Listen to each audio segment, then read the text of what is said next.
kabashi, andito kami ngayon sa bayan ng Piñaranda sa Barangay San Jose, kung saan dito kami nagpatayo ng aming bahay na soon ay matutuluyan namin. So ayan, ipapakita ko lang sa inyo. So ayan, tara samahan nyo kami. At dahil nga kabilang barangay yung pupuntahan namin ay nagsimula na kami maglakad papuntang sakayan ng tricycle at kasama ko itong dalawang aliporis ko. Baka kasi maligaw ako at pagkaguluhan ako dahil may artista.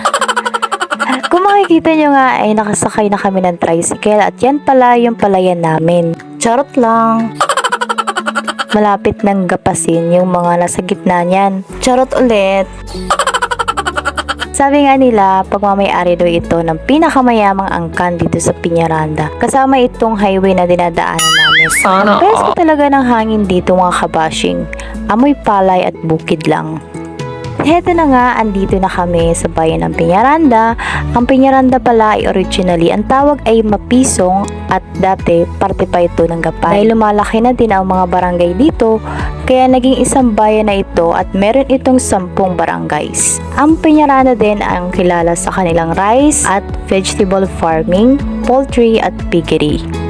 Napakaganda at tahimik manirahan sa ganitong lugar mga kabashing. Simple pamumuhay na kapag may farm ka ay makasurvive ka na. At heto na nga, nakarating na kami sa aming pinapagawang bahay. I-share ko lang mga kabashing na halos isang taon na ito. Ngayon simula ng pinagawa namin ito. So ganyan pa din siya at ongoing pa din yung paggawa namin hanggang sa ma-fully furnished siya at pwede na matirahan. At kahit wala pa kaming pang budget na pang-continue nito, ay malaking pasalamat namin sa taas dahil naabot namin ito. Dahil hindi biro talaga ang pagpagawa ng bahay maliit man o malaki. Magsisimula ka sa lupa na patatayuan mo na dapat sariling lupa mo ito at ipapatitulo ito para hindi tayo mahirapan na baka pagdating ng panahon ay masasayang lang yung ipinundar natin na bahay. So dapat talaga ay nakapangalan na ito sa atin o sariling bahay at lupa na muna ito. Kailangan lang natin talaga ng sipag at tiyaga kung gusto natin maabot ang mga pangarap sa buhay, mabagal man yung proseso natin. At least gumagawa tayo ng paraan para umusad. So ayan, pakita ko lang sa yung loob at labas nito. Yung sukat ng lupa nito ay 200 square meter at yung bahay naman ay 83 square meter.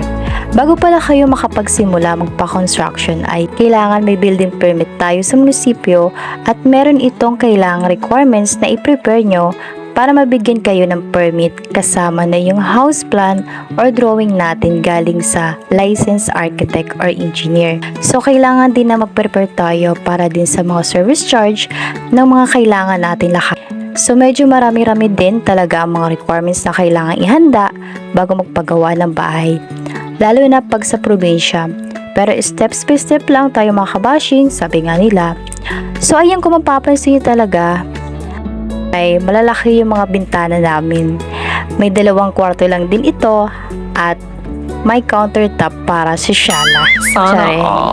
So ayan yung labas ng bahay. Sa kabilang side namin ay wala pang nagpapagawa. Sumalawak pa yung likod at kabilang side na pwede munang kaming maghabulan dito mag-asawa.